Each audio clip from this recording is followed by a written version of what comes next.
ஆண்டவரும் இரட்சகருமாகிய இயேசு கிறிஸ்துவின் நாமத்தினாலே யூடியூப் சேனல் மூலமாக செய்தியை கேட்டுக்கொண்டிருக்கிற தேவ பிள்ளைகள் யாவருக்கும் காட் கோசிஸ் மினிஸ்ட்ரி சார்பாக அன்பின் வாழ்த்துதலை தெரிவித்துக் கொள்கிறேன். இந்த 6வது மாதமாகிய ஜூன் மாதத்திலே கர்த்தருடைய கிருபையும் இரக்கமும் சமாதானமும் உங்களோடும் உங்கள் குடும்பங்களோடும் தங்கியிருப்பதாக.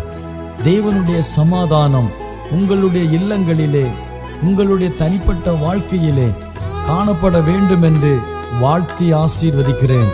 உங்களுக்காகவும் உங்கள் குடும்பங்களுக்காகவும் தினந்தோறும் ஜெபித்து வருகிறோம்.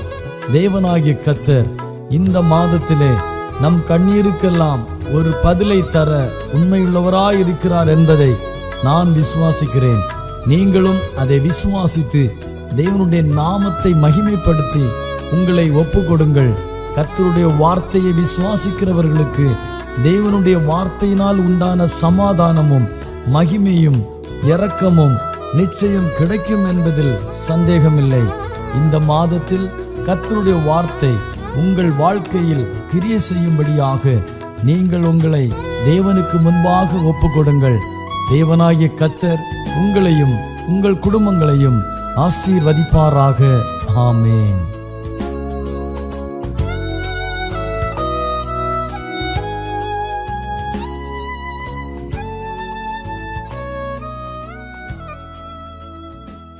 கர்த்தருடைய பரிசுத்த நாமம் மகிமைப்படுவதாக. ஆசீர்வாதமான இந்த நாளிலும் காட் கோசிஸ் மினிஸ்ட்ரீஸ் மூலமாக உங்களை சந்திப்பதில் பெருமகிழ்ச்சி அடைகிறேன். இப்பொழுதும் சிலுவையினால் உண்டாகும் ஆசீர்வாதங்களைப் பற்றி கொஞ்ச நேரம் ஆண்டவருடைய வார்த்தையை தியானிக்கலாம். சாபத்தின் அடையாளமாக கருதப்பட்ட சிலுவை இயேசுவின் மரணத்தினால் ஆசீர்வாதமாக்கப்பட்டது.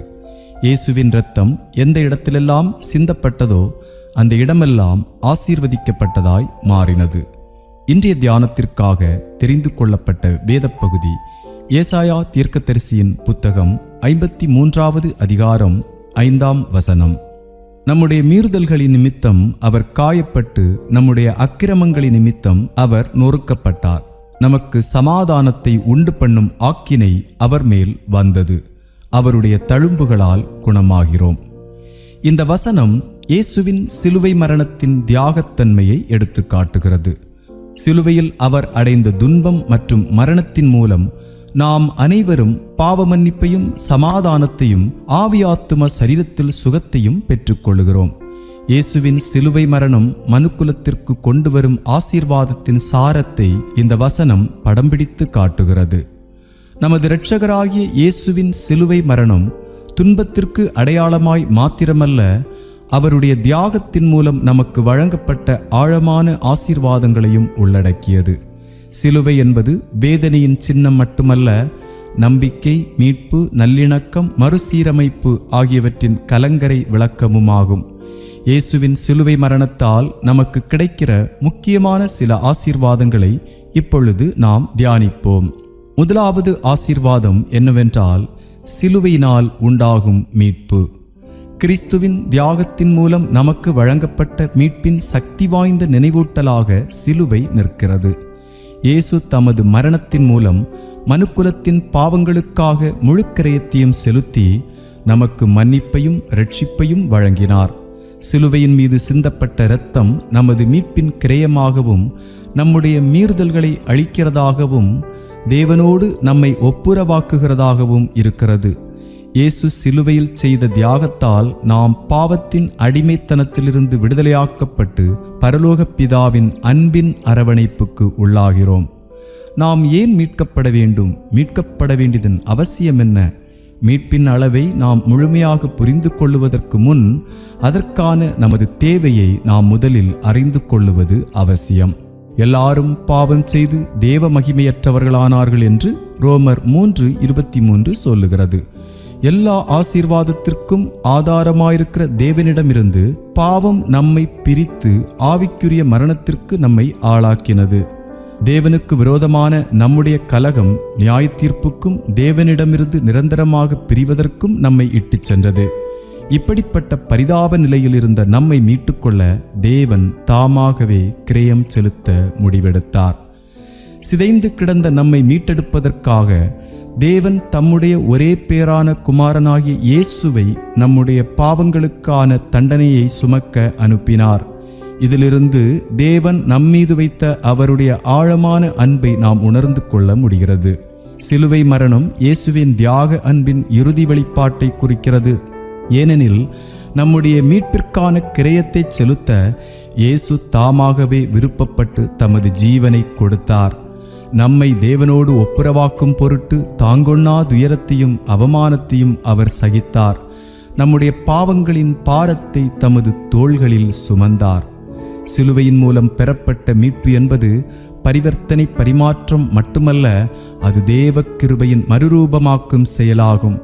தம்முடைய மரணம் மற்றும் உயிர்த்தெழுதல் மூலம் இயேசு பாவம் மற்றும் மரணத்தின் அதிகாரத்தை உடைத்து நம்மெல்லாருக்கும் பாவ மன்னிப்பையும் ஒப்புரவாகுதலையும் புது வாழ்வையும் வழங்கினார். இத்தகைய ஆழ்ந்த அன்புக்கும் தியாகத்திற்கும் முன்பாக நம்முடைய பதில் என்னவாயிருக்க வேண்டும்?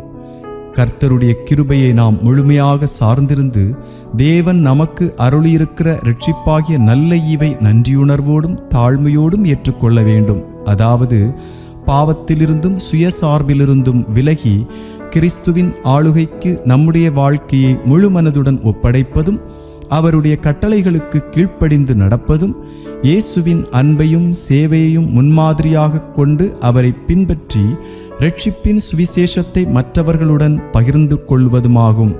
இயேசு கிறிஸ்துவின் சிலுவையின் மூலம் நமக்கு கிடைத்த இரட்சிப்பை நாம் சிந்திக்கும் போது நம்முடைய இதயங்கள் நன்றியினாலும் துதியினாலும் பொங்கி வழியட்டும். தேவன் நம்மீது வைத்திருக்கின்ற அன்பின் ஆழத்தையும் நம் ஆத்துமாவின் மீது அவர் வைத்துள்ள அளவிட முடியாத மதிப்பையும் கண்டு நாம் வியந்து போவதை ஒருபோதும் விட்டுவிடக்கூடாது.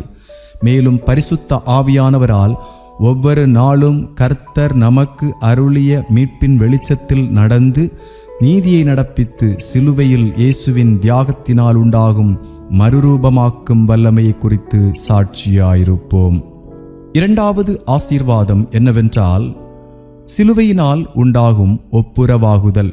சிலுவையானது நம்மை தேவனோடு ஒப்புரவாக்கும் பாலமாக செயல்படுகிறது. சிலுவையில்தான் மனுக்குலத்திற்கும் தேவனுக்கும் இடையிலான பகை ஒழிக்கப்பட்டு நாம் அவரண்டைக்கு கொண்டு வரப்படுகிறோம். கிறிஸ்துவின் தியாகத்தின் மூலம் தேவனுக்கும் நமக்கும் இடையே பகையாக நின்ற பிரிவினையாகிய நடுச்சுவர் தகர்க்கப்பட்டு நாம் அனைவரும் கிறிஸ்துவில் ஒரே சரீரமாக இணைக்கப்பட்டுள்ளோம். தேவனால் மீட்கப்பட்ட அவருடைய ஜனமாகிய நாம் நம்மிடையே காணப்படும் பகையாகிய பிரிவினையின் தடைகளை தகர்த்து அன்பிலும் ஒற்றுமையிலும் ஒருவரை ஒருவர் அரவணைத்து அதே நல்லிணக்கத்தை சக சகோதர சகோதரிகளுக்கும் நீட்டிக்க சிலுவை நம்மை அழைக்கிறது. இயேசுவை பின்பற்றுகிறவர்களாகிய நாம் சமாதானம் மற்றும் மன்னிப்பின் செய்தியை உலகிற்கு எடுத்துச் செல்லும் சமாதான தூதர்களாக இருக்கவும் அழைக்கப்பட்டுள்ளோம். மனிதன் தன்னுடைய பாவத்தினால் தேவனை விட்டு பிரிந்து வாழ்கிறான். தேவனில்லாத வாழ்க்கை மிகவும் பரிதாபத்திற்குரியது என்பதை மனிதன் தன்னுடைய மோசமான நிலையிலிருந்து அறிந்து கொள்ள முடிகிறது. எப்படியாகிலும் தேவனை கிட்டிச் சேர வேண்டும் என்ற ஆவலில் மனிதன் எடுக்கிற அத்தனை பிரயத்தனங்களும் வீணாகி விடுகிறது. மனிதன் முயற்சிகள் பல செய்தும் அவனால் தன்னுடைய பாவ சுபாவத்திற்கும் தேவனுடைய பரிசுத்தத்திற்குமான இடைவெளியை சிறிதளவேனும் குறைக்க முடியவில்லை.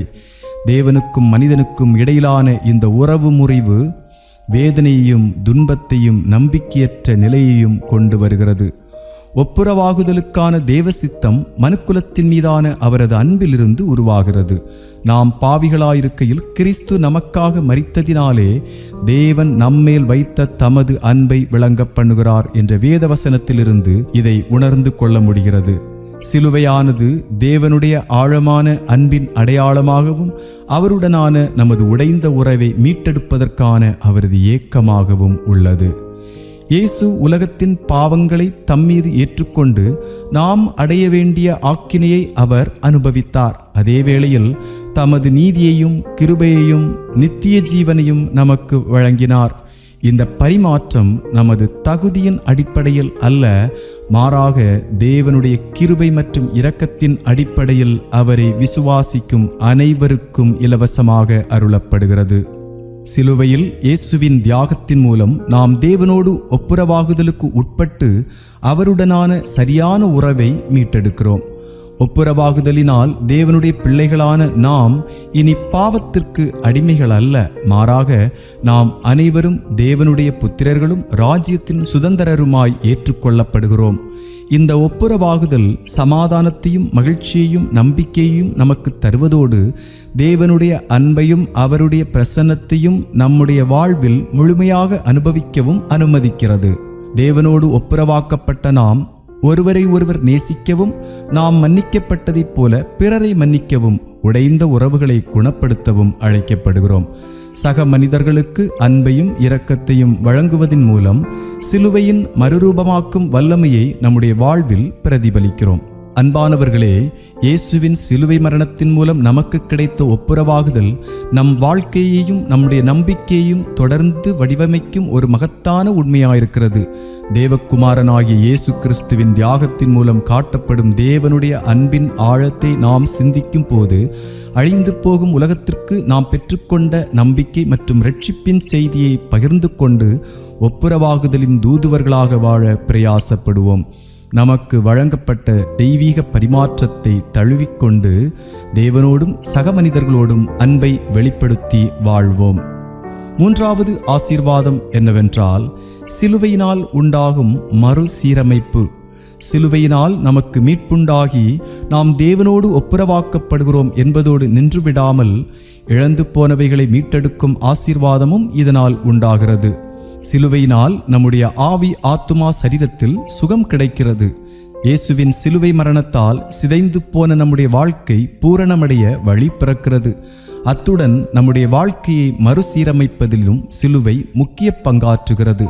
இயேசுவின் நொறுக்கப்பட்ட சரீரம் புதிய வாழ்வுக்கு உயிர்த்தெழுந்ததைப் போலவே நம்முடைய வாழ்விலும் மாற்றத்தையும் புது வாழ்வையும் அனுபவிக்க நாம் அழைக்கப்படுகிறோம். சாபத்தின் அடையாளமாக கருதப்பட்ட சிலுவை இப்பொழுது நம்பிக்கையின் அடையாளமாக மாறுகிறது.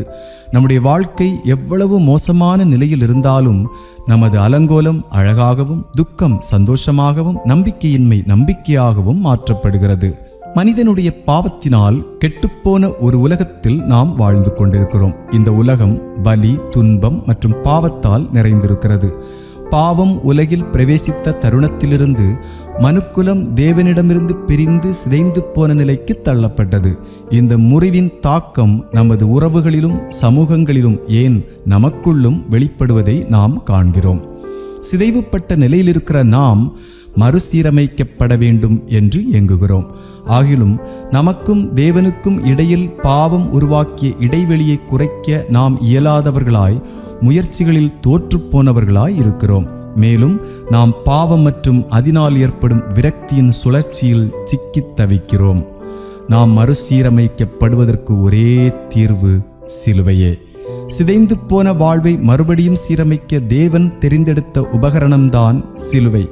சிலுவையானது தேவனுடைய அன்பின் அடையாளமாகவும் இழந்த அனைத்தையும் மீட்டெடுக்க அவர் விரும்புவதையும் குறிக்கிறது. இயேசுவின் சிலுவை மரணத்தின் மூலம் நாம் அவரோடு ஒப்புரவாகவும் நம்முடைய முறிவுகள் குணமடையவும் தேவன் வழி செய்தார். அன்பு மற்றும் மீட்பின் காட்சியை இயேசுவின் தியாகம் நம் கண் முன்னே கொண்டு வருகிறது. அன்பும் நீதியும் மிக ஆழமான வழியில் குறுக்கிடும் இடமே சிலுவையாகும். பாவமறியாத தேவகுமாரனாகிய இயேசு உலகத்தின் பாவங்களை மனமுவந்து தம்மீது ஏற்றுக்கொண்டதோடு அதற்கான தண்டனையையும் தாமே அனுபவித்தார். அவரது தியாகம் அவருடைய அன்பின் உச்சக்கட்ட வெளிப்பாடாகும். அந்த அன்பு எல்லையற்றதாகவும் நமக்காக ஜீவனை கொடுக்க ஆயத்தமானதுமாயிருந்தது. இயேசுவின் சிலுவை தியாகம் பாவ மன்னிப்பை வழங்குவது மட்டுமல்லாமல் நம் அன்றாட வாழ்விலும் மாற்றத்தை கொண்டு வருகிறது. இயேசுவின் மரணம் மற்றும் உயிர்த்தெழுதல் மூலம் நமக்கு புதிய வாழ்வு பிறக்கிறது. பாவத்தின் அடிமைத்தனத்திலிருந்து விடுதலையும் பரிசுத்த ஆவியானவரால் அதிகாரமும் நமக்கு கிடைக்கிறது. நமது வாழ்வின் உடைந்து போன பகுதிகளை செப்பனிட்டு சீர்படுத்தவும், உறவுகளை மீட்டெடுக்கவும், கிறிஸ்துவின் சாயலாக நம்மை மாற்றவும் இயேசுவின் சிலுவை மரணத்திற்கு வல்லமை உள்ளது. இயேசுவின் இரத்தத்தால் மீட்கப்பட்டு கிறிஸ்துவை பின்பற்றுகிறவர்களாகிய நாம் அனுதினமும் நம்முடைய சிலுவையை எடுத்துக்கொண்டு அவரை பின்பற்ற அழைக்கப்படுகிறோம். இதன் பொருள் என்னவென்றால், இயேசுவிடம் நம் வாழ்க்கையை முழுமையாக அர்ப்பணித்து அவருடைய மீட்பின் பணியை நம் இதயங்களில் வேரூன்றச் செய்து உலகில் அவருடைய மறுசீரமைப்பின் கருவிகளாக வாழ்வதும் ஆகும். பிரியமானவர்களே, சிலுவையின் ஆழமான உண்மையை ஒருபோதும் நாம் மறந்துவிடக்கூடாது. இயேசுவின் தியாகத்தினால் நாம் மீட்கப்பட்டு தேவனோடு ஒப்புரவாக்கப்பட்டு மறுபடியும் சீரமைக்கப்பட்டவர்களாய் ஒரு புதிய வாழ்வை பெற்றிருக்கிறோம். சிலுவையினால் கிடைக்கும் இந்த ஆசீர்வாதங்களை பற்றி சிந்திக்கையில் கிறிஸ்துவின் தியாகத்தின் மூலம் நமக்கு கிடைத்த இந்த உன்னத அன்பை நினைவில் கொள்வோம். கேட்போர் அனைவருக்கும் இந்த இரட்சிப்பின் நற்செய்தியை பிரகடனப்படுத்தி சிலுவையின் நற்செய்தியை எப்பொழுதும் நம்முடன் எடுத்துச் செல்வோமாக. இயேசு கிறிஸ்துவின் சிலுவையின் மூலம் நமக்கு அருளப்பட்ட ஆழமான ஆசீர்வாதங்களை பிரதிபலிக்கும் வாழ்க்கை வாழ்வோம். ஜெபம் செய்வோம். அன்பின் பரலோக பிதாவே, இந்த நாளிலும் நீர் எங்களோடு பேசின உம்முடைய நல்ல வார்த்தைகளுக்காக ஸ்தோத்திரம். சிலுவையினால் உண்டாகும் ஆசீர்வாதங்களை குறித்து இந்த நாளில் தியானிக்க நீர் அருளின கிருபைக்காக உமக்கு ஸ்தோத்திரம். இந்த வார்த்தைகளை கேட்ட அனைவருடைய வாழ்க்கையிலும் ஒரு பெரிய மாற்றம் உண்டாகத்தக்கதாக கிரியை செய்வீராக. இயேசுவின் நாமத்தில் ஜெபிக்கிறோம் எங்கள் ஜீவனுள்ள நல்ல பிதாவே, ஆமென். கர்த்தர் தாமே நம் அனைவரையும் ஆசீர்வதித்து காப்பாராக.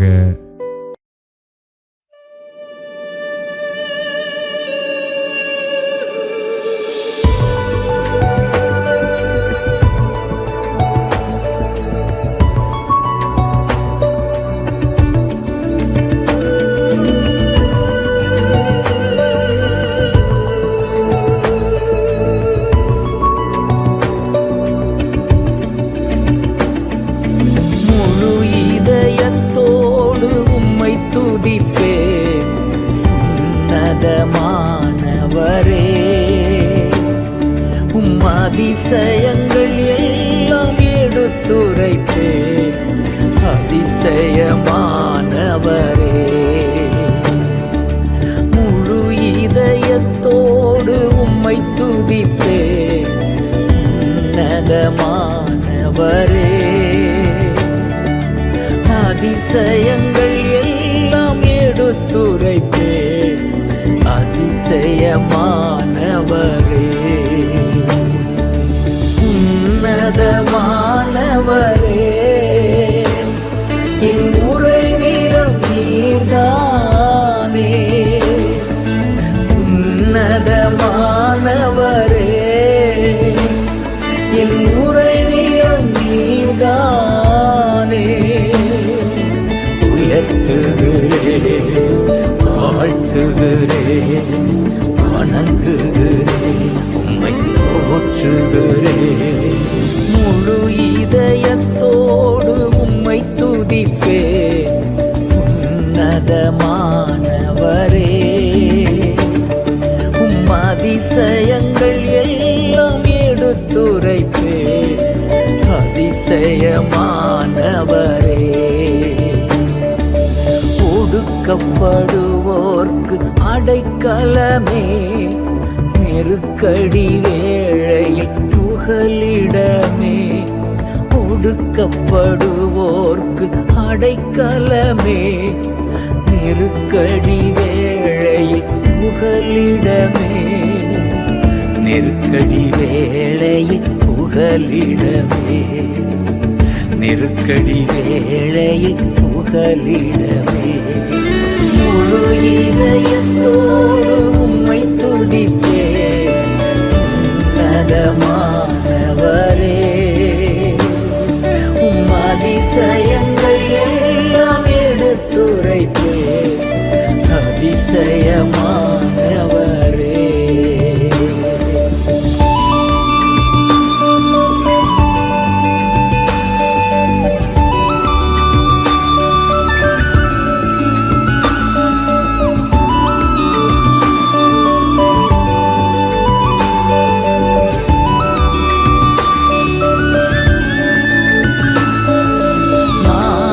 தேடி வரும் மனிதர்களை தகப்பன் கைவிடுவதே இல்லை. நாடி தேடி வரும் மனிதர்களை தகப்பன் கைவிடுவதே இல்லை, ஒருபோதும் கைவிடுவதே இல்லை, ஒருபோதும் கைவிடுவதே இல்லை. முழு இதயத்தோடு உம்மை துதிப்பேன் உன்னதமானவரே. உம் அதிசயங்கள் எல்லாம் எடுத்துரைப்பேன் அதிசயமானவரே.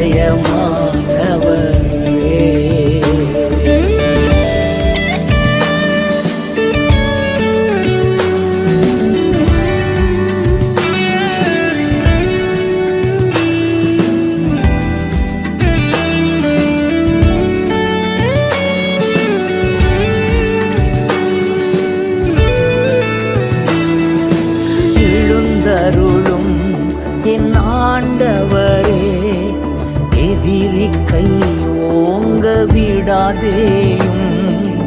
எழுந்தருளும் என் ஆண்டவரே, எதிரி கை ஓங்க விடாதேயும். எதிரியின் கை ஓங்க விடாதேயும், எதிரியின் கை ஓங்க விடாதேயும். முழு இதயத்தோடு உம்மை துதிப்பேன் உன்னதமானவரே. உம் அதிசயங்கள் எல்லாம் எடுத்துரைப்பேன் அதிசயமானவரே. உன்னதமானவரே, என் உறைவிடம் நீர்தானே. உன்னதமானவரே, என் உறைவிடம் நீர்தானே. உயர்த்துகிறேன், வாழ்த்துகிறேன், வணங்குகிறேன், உம்மை போற்றுகிறேன். உயர்த்துகிறேன், வாழ்த்துகிறேன், வணங்குகிறேன், உம்மை போற்றுகிறேன். முழு இதயத்தோடு உம்மை துதிப்பேன் உன்னதமானவரே. உம் அதிசயங்கள் எல்லாம் எடுத்துரைப்பேன் அதிசயமானவரே.